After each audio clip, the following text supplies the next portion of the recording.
Hello and welcome to the December 14th edition of the Locked On Leafs podcast. I'm David Morassutti and I will be joined by a co-host today, finally.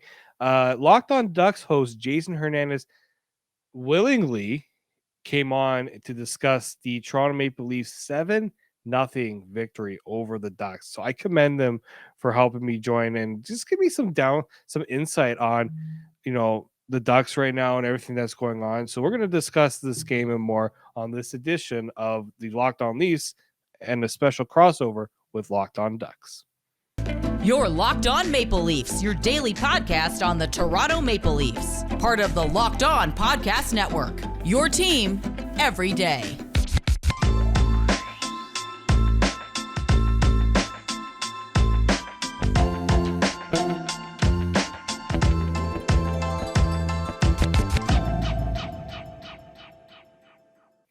Hello and welcome to the Locked On Leafs podcast, your daily fix for all things Leafs. I'm your host, David Morassutti from Sportsnet. Mike DiStefano is on vacation, so I am running things, and I do have some backup for today's show. Locked On Ducks host Jason Hernandez joined me to go over an unfortunate loss for the Anaheim Ducks, but a fortunate win for the Toronto Maple Leafs, who won 7-0. As I always like to remind you guys, Locked On Leafs is a daily Maple Leaf centric podcast where you get all your podcasts from, so you can get it there. Make sure you subscribe for free and make sure you're telling all your friends to subscribe to us on YouTube, Locked On Leafs, and make sure you're getting notified whenever a new episode comes out. A very weird game for the Toronto Leafs. I'm not going to lie. Winning 7-0, good result for Leafs because it avoided the trap game. I was kind of worried about talking about this in the prior episode going into this game. So, yeah, it's unfortunate for the Ducks because, they lost 3-0 the night before to the Ottawa Senators, looking to get a bounce back. John Gibson's in net. He didn't even last the game. He was pulled in the second period. And just a very, very weird game, in my opinion. Like, this is a game that the Leafs deservingly won because after the first period where they didn't look so great, they poured it on and they were able to get the result. So very interesting performances. Alexander Kerfoot had 2 goals. You like to see him look to find that scoring touch again.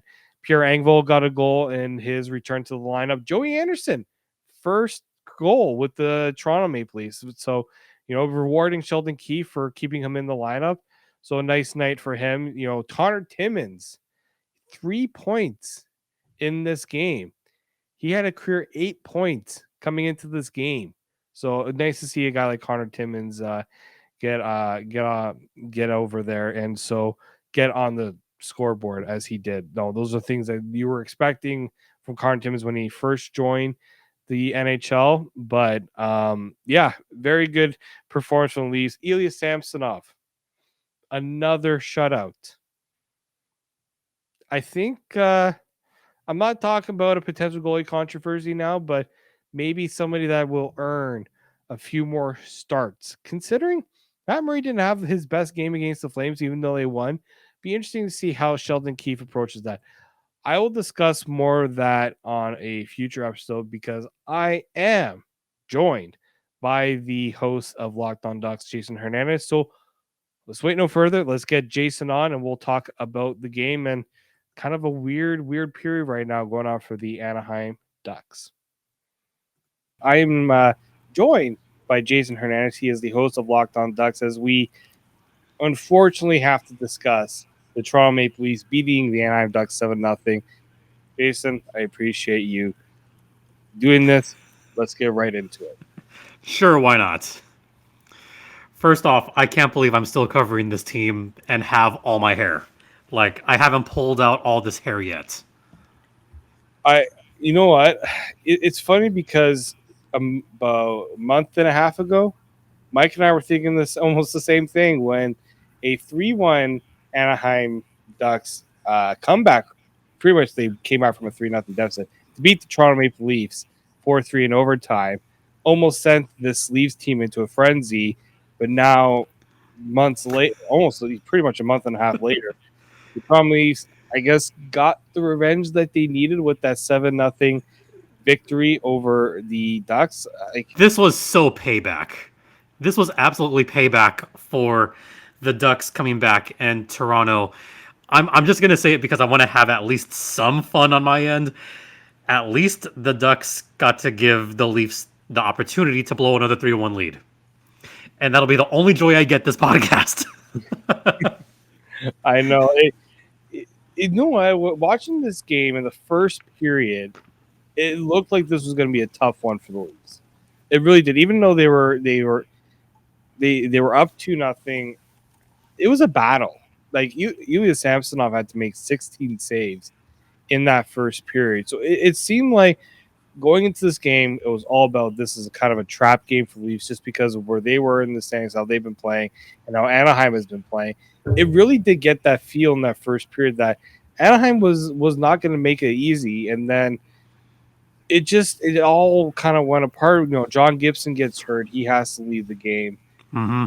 And guys that the Leafs don't usually see goals from, Alexander Kerfoot had 2 goals going into this game. He had 2 goals on the night of his own.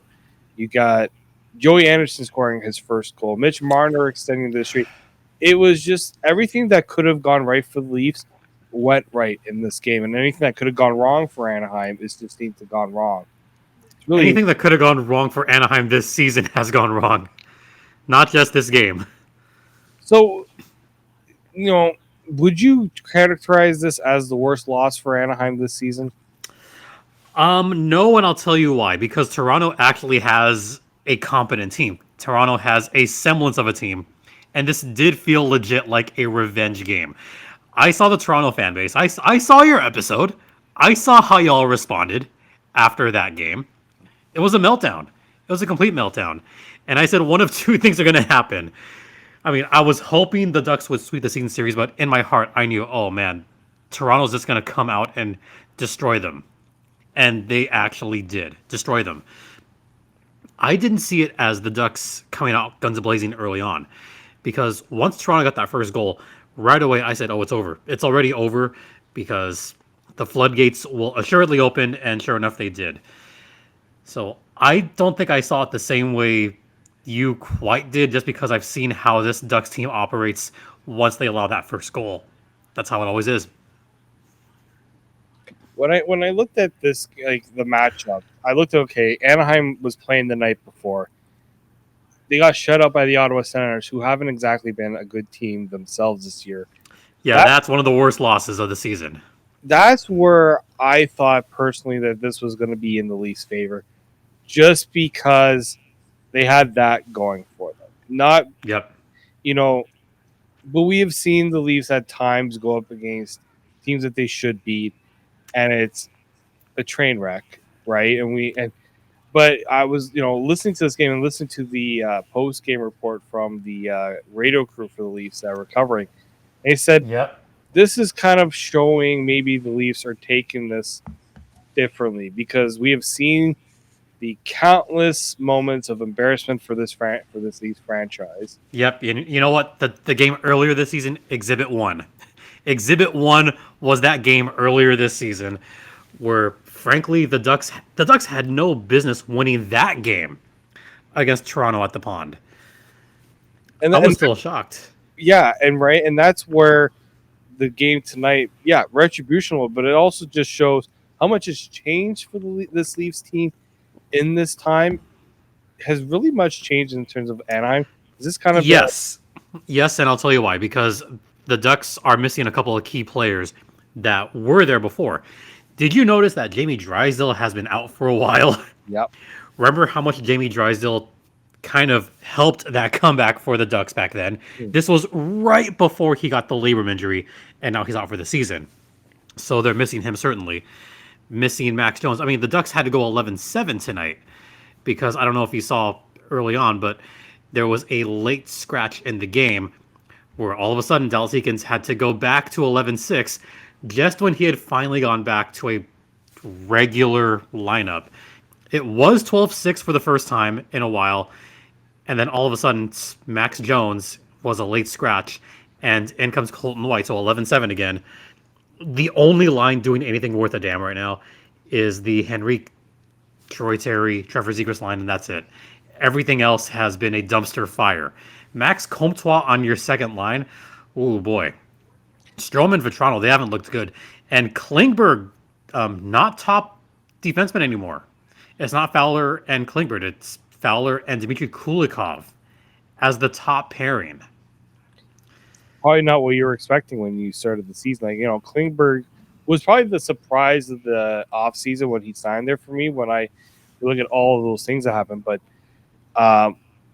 yeah, I mean, injuries have definitely had their impact. I mean, the Leafs have had their fair share of injuries, but, they're a team that has, it's a good team. You lose a couple of players and you're hoping that the parts around can kind of keep it going.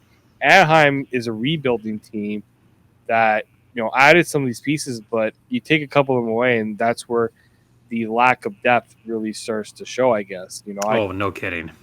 like you. No kidding. Max Comtois. You asked anybody a few years ago about Max Comtois, they're thinking that this is one of the emerging young players in the game. Really, I know us here in Canada, we remember Max Comtois from the World Juniors and what he did.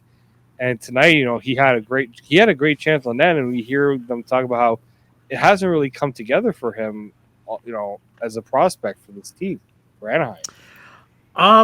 I'll disagree with that in the sense that Comtois did lead the team in goals 2 years ago. Okay.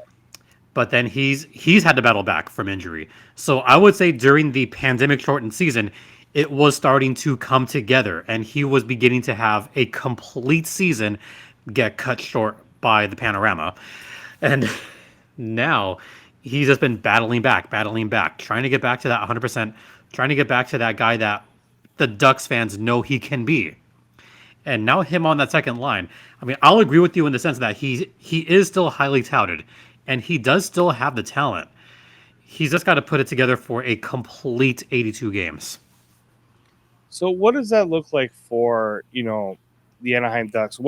Is there a timeline that has been kind of discussed of when this team can get to this point? This year was supposed to be the year where they were going to move forward. Last season, if you recall, the Ducks had that hot start where they were in first place. Remember that? This time last year, December 13th, 2021, the Ducks were in first place. They were even still in first during New Year's Eve. And then the bottom fell out. And then the All-Star break happened. They had that 2-week layoff. And after that, everything fell apart. Everything. Their longest win streak after the All-Star break was 1. 1. That's it.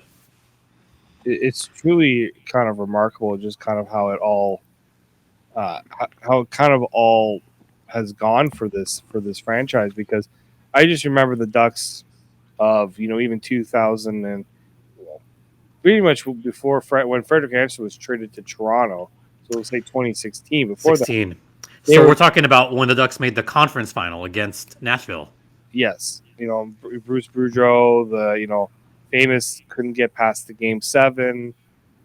So the Leafs know a thing or two about. But do you suspect that this is kind of the type of season this team needs to have to really realize where the faults are? I think so. And I think a lot of fans are beginning to realize that the fault is lying in the coaching, which is a whole other topic that I've talked about time in and time out. But Dallas Eakins is in his 4th season, and he is not helping anybody at all. So I think it's time. I think it's really time. And I'm wondering. So that was going to be my final question before, and we'll take a short break and can ask me some questions as well. But do you feel like now it's kind of a watch clock for Dallas Eakins in Anaheim? Because I'm a little surprised he's lasted this long, just because of everything that's gone on with this team and where they're expected to go with this young group. Well, it didn't take a 9-game losing streak 2 years ago. It didn't take benching Trevor Zegras a year and a half ago and even last season. It didn't take an 11 or a 12-game losing streak. None of that mattered, apparently. Dallas Eakins probably has the longest leash in the National Hockey League right now. You thought that what's his face for Ottawa has a long leash. Dallas Eakin's leash is twice as long. I'm shocked he's still in there. I was surprised that he got that 4th season, the extension on his contract. At this point, he may as well just stay at this point. I mean, if they're gonna tank, they may as well just tank hard and go for Bedard at this point. All right. Well, we'll discuss a little bit more about that because I do have a couple of other questions about the Ducks, and then you get to ask me about the Toronto Maple Leafs. I know everyone likes to talk about the Toronto Maple Leafs, as we've come to know in our group chat. So, oh, you want to bet? What a segue! Oh yeah. So before we do that, let me tell you about today's show sponsor, and that is BetOnline.net, your number one source for betting info, stats, news, and analysis. Get the latest odds and trends for every professional and amateur league out there, from pro football to college bowl season to basketball, World Cup, hockey. They got it all at BetOnline.net. If you love sports, you can even find those sports podcasts. You can find those on BetOnline as well. They are the fastest and easiest way to get all your betting info. Head to the website today or use your mobile device to find more. BetOnline, where the game starts. BetOnline is the official online sportsbook of the Locked On Podcast Network. And folks, please gamble responsibly and do not bet on the Ducks right now. Yeah, do not. Definitely. Jason can tell you that. Yep. Well, we want to welcome you back into the Locked On crossover between the Locked On Leafs and Locked On Ducks. We're kind of reacting here to the 7-0 victory for the Toronto Maple Leafs or the Anaheim Ducks. I know, Jason, it's tough. Hence the drink. I'm very glad you did come on because I've been a curious observer of the Anaheim Ducks, for the last few years, ever since they got actually McTavish. Yes. He's a prospect that I've liked a lot. I mean, he captured a lot of ice here with the World Juniors. Then you got guys like Trevor Zegras, one of the more exciting players to watch in the league because Canadians still hate Trevor Zegras. They hate him. Well, Canadian hockey fans, we got to get over that World Juniors loss. They got to get over it. Hey, it's not my fault that Trevor Zegras talked a lot of trash and said Canada hasn't faced a real team yet. And then look what happens. I just wanted to remind you that. That's all. Look, Jason, considering what happened to the Ducks, I will definitely allow you to have that moment with the U.S. World Juniors win. That was a very tough game to watch. I just remember shaking my head during that game because it was true. Canada hadn't really played a good team up until that point. Mike and I kind of discussed it a little bit on the podcast way back when that all happened, and just being very disappointed with Canada, but also realizing once in a while you got to face a good team to kind of see where you're at. Yeah, I think at the time I was talking with another Locked On host about that very game, and he also shook his head and said, "How did we get here? How did that happen?" And I said, "Trevor Zegras, he's got that killer instinct. I mean, not so much lately, but he does have it. I mean, look at the Dia de los Muertos game against the Maple Leafs. Who got the game-winning goal? Trevor Zegras. And I really thought that would propel the Ducks this season. Like, that win, I thought could be the turning point, and it just hasn't. So, is the expectation Connor Bedard? I know, you can't specifically say we're going for this player because teams have been saying that. Teams have tried to do it, and sometimes it doesn't work out. Although, like Buffalo, when they tried Buffalo. to David. But is that I mean, I could tell you from watching Connor Bedard, it will be worth it if that's the way it goes. But is that kind of the expectation with that fan base in Anaheim? Short answer, yes. Long answer, hell yes. Look, the Ducks are aware that they're not going to make the playoffs. Not even a semblance. The Ducks are teetering on historically bad right now. They're teetering that way. May I remind you, the Ducks still have one regulation win this season. One. After 30 games. You know what they're on pace to do this season? Win 3 regulation games. And the record's 8. They might break it.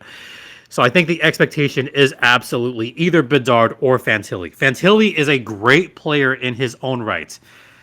I kind of hearken it to that draft that you mentioned, where Buffalo tried to tank to get Connor McDavid. They wound up with the consolation prize, I guess, of Jack Eichel, who, as of this recording, has still not played a playoff game yet. So I don't know if Fantilli is going to be like the savior for the Ducks. He's going to be very, very good, but I don't know if he's the savior that Bedard could be. So that's the expectation. And Mike and I remember we were talking about how much we liked all of Anaheim's youth, and I think I said, imagine if you had Connor Bedard to that group. Like we kind of joked about it, but never really realized that could actually be a possibility for that team. Is that what's missing, though? Is that what's missing from this Anaheim team? Is it a Connor Bedard, or is it something else?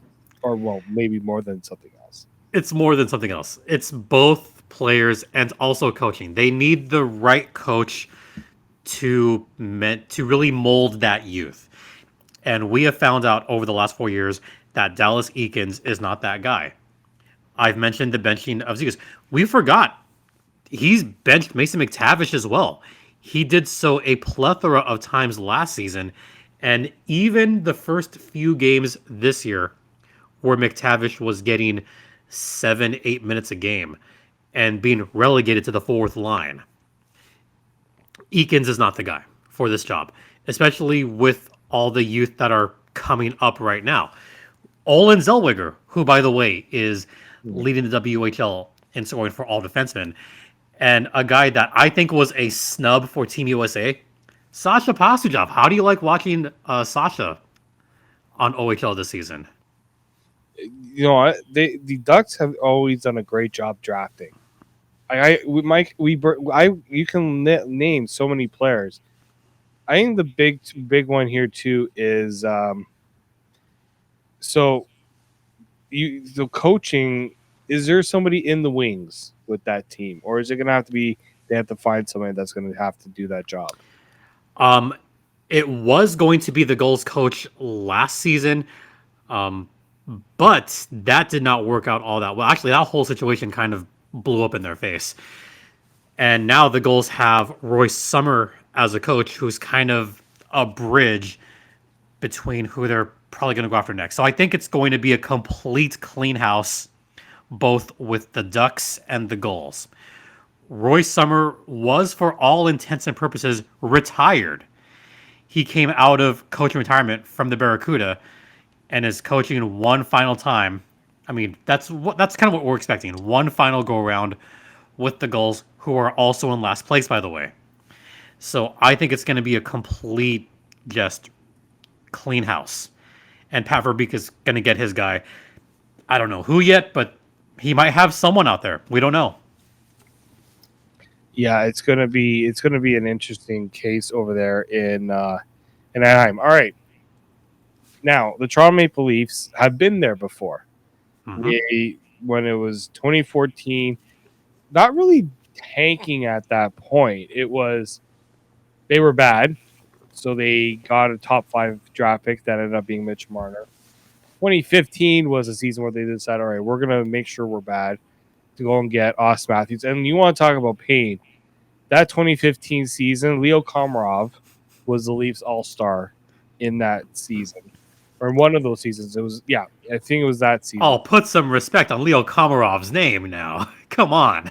Uncle Leo was a beloved member of Leafs Nation, but he was also a sacrificial lamb that ended up being the season to get Auston Matthews.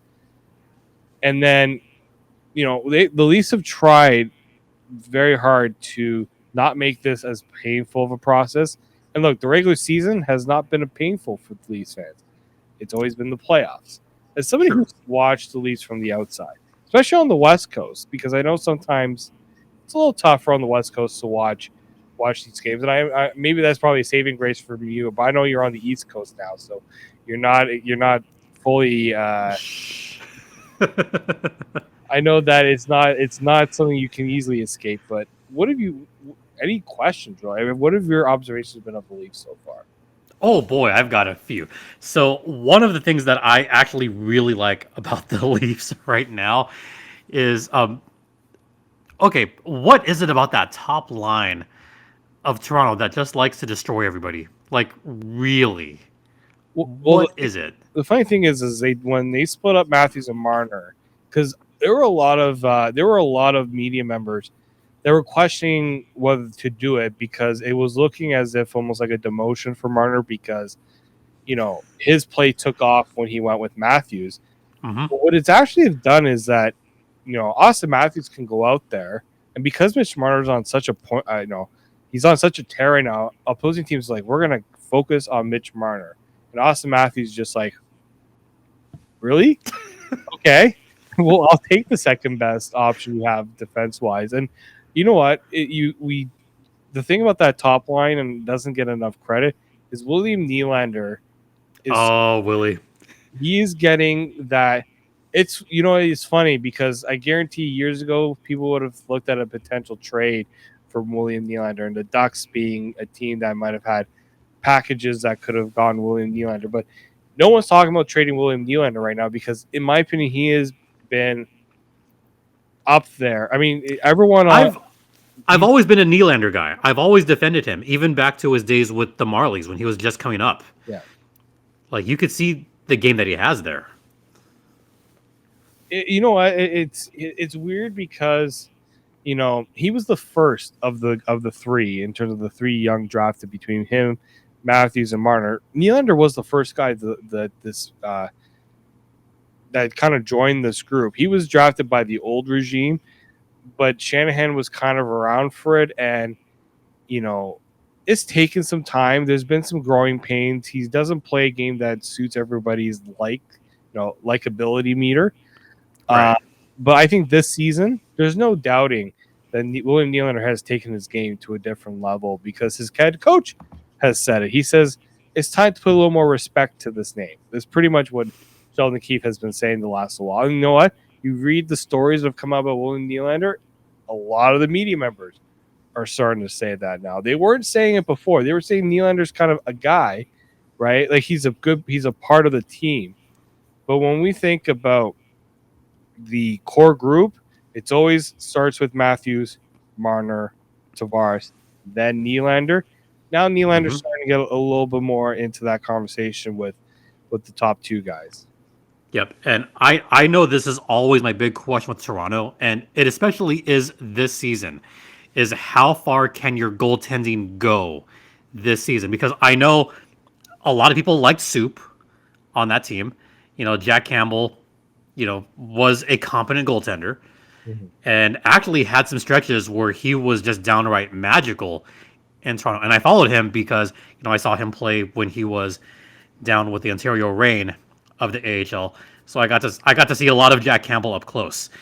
And getting to see him kind of flourish in a way for those couple of months in Toronto, I thought he could potentially take that team far. And I thought Jack Campbell would be the goalie that could get them into a deeper playoff run that season. So now with him gone, now you have your tandem. How far can they go? That's an interesting one because Jack Campbell. There was a lot of Mike and I had always wanted to point out about how goaltending wasn't great for the Leafs down the stretch, but Jack Campbell in the playoffs was pretty good. The problem was Andrei Vasilevsky was just that much better. Mm-hmm. There wasn't really much Jack Campbell was going to do to be better than Andrei Vasilevsky, and the Leafs weren't beating Andrei Vasilevsky. But when I look at Matt Murray and Ilya Samsonov, you have Matt Murray. The thing that everybody was talking about, what a selling point with him was the 2 Stanley Cup rings, something that the Leafs have not seen in God knows how long. So it's everyone's. I could do the math. Oh, yeah, I know we're approaching there in a while, and then you have Samsonov, who that's been the biggest surprise for me. Matt Murray, there's at least a resume there. There's a past where he's been good. With Samsonov, and you saw it tonight against the Ducks. Mm-hmm. This is a goaltender I think that was missed labeled in Washington. He was a first-round pick by that Capitals team. He was supposed to be their Vasilevsky. Now, he hasn't played. He's not there yet, but I think what has allowed the Leafs to get through even these tough periods is his play. And that's been the biggest surprise for me because I didn't expect Samsonov to be this good. I expected maybe league average, but he's been above league average. And, he continued his undefeated. He has not lost a single game at home. He's 8-0 at home. Now, what's going to be the knock on these goaltenders? Can they both stay healthy? Because they both have dealt with health issues to start this season. That's the only question mark that really the Leafs have with their goaltending right now. And I would think that's got to be a little bit concerning, but I wouldn't be too worried about that. I honestly think that Toronto has a decent chance to get out of the first round this season just because Samsonov, as we saw on this game, he has stretches where he can be pretty dominant. And this felt like it. I mean, yeah, the Ducks could have put up some better shots. They had some quality shots, but maybe this is it. Maybe. It's the only timer is going to tell because, I was watching the game with my cousin, and he said to me, you know what? It's good that they're having games like this, performances like this, where they're showing how good they can be. But he's like playoffs Yeah. where it all matters. All this right now is we're going to microanalyze this Leafs team, but the playoffs is what matters. Maybe you can put all the jokes to bed on that one. Hey, you know what? Ducks know this. Game 7 at home, lost in 2013 and 2014 and 2015 and you know what? I'm gonna stop right there because, especially the Game 7 against the Blackhawks, the Ducks should have won that series, but that's in the past. So at least there's a little bit of similarity there. Maybe at least your team's making the playoffs, but maybe this is it. You know what? It's so tough to. I'm liking what I'm seeing from this Leafs team, but we've seen the Leafs go on stretches where they're good, and they go out and look. Right now, they're slated to meet Tampa in round 1 again. That was going to be my final question. Who is the team that you're fearing in the playoffs? Well, look, if Tampa's not an easy out. They proved in that other game against the Leafs a few weeks ago that they can flip a switch and come and play the game they need to in the big moments. But I will say this: the Leafs took them to 7. That series should have ended in 6. I think there were more lessons learned, but it's Tampa. Boston has been really good. The Leafs have only played Boston once, so it's tough for me to really say if Boston's a team I fear. I mean, you fear them because they're playing so well, but I don't fear them currently just because, I fear more of what Tampa has done throughout the years versus Boston has been playing so well. They haven't really faced the adversity this season. So I'm more concerned about Tampa than I am about Boston. That's very fair. I mean, Tampa is still the 3-time defending Eastern champion, so got to knock him out at some point. Yeah, so that's going to be something we'll be keeping an eye on. Jason, I want to thank you for joining me. I know this was not an easy podcast to record, but you, sir, are a good sport. Yeah, so this Duck team has no D right now, none. You just have those handy with you, that's amazing. Man, we're really holding back on our Locked On Leafs listeners by not having these cards with us. That's incredible. Oh, you should see when I'm at home and I have all my props there too. It's ridiculous.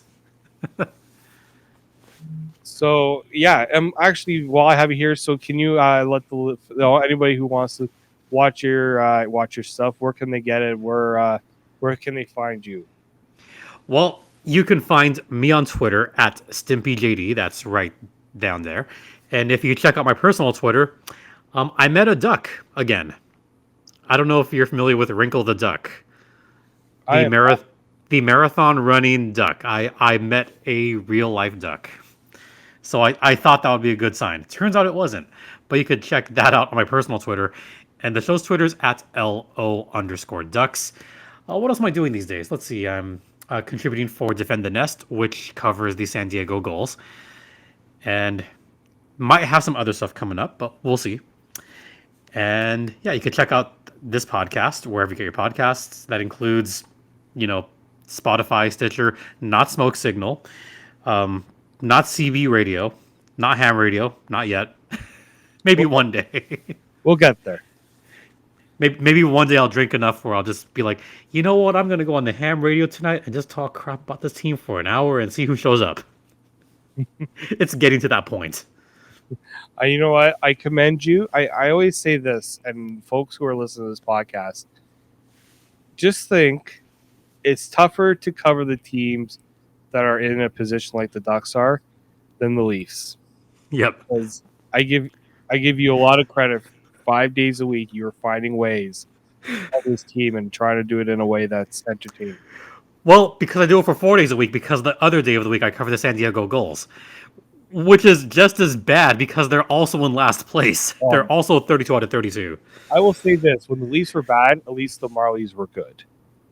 I remember that. I covered that season in the AHL. I saw the Marlies almost make it all the way, but they lost to the Hershey Bears. The 2016, Marlies gets the Hershey Bears, lost that, and then Ontario Reign lost to the then Lake Erie Monsters, and kind of got to see the breaking of the curse in Cleveland that year. That was a weird time in Cleveland, man. And I was there for that. Ay. Crazy. I don't know how I'm still alive covering this team. 4 years. Well, Jason, I hope your listeners are appreciative of it, because I certainly would have a very, very tough time if this is what I had to deal with the Toronto Maple Leafs on an everyday basis. So I do commend you for that. Drinking helps. Can I say that? You can. Don't worry, Jason. After a game like this, you can say whatever you need to say to get it off the chest. Yep. So, thank you, Jason, for joining us after a 7-0 loss, unfortunately, for the Ducks. Fortunately, a 7-0 win for the Leafs here on the special edition of the Locked On Podcast Network. Yeah, and thanks for listening. And hey, Ducks fly together. Hopefully, they'll fly together a little bit higher next time.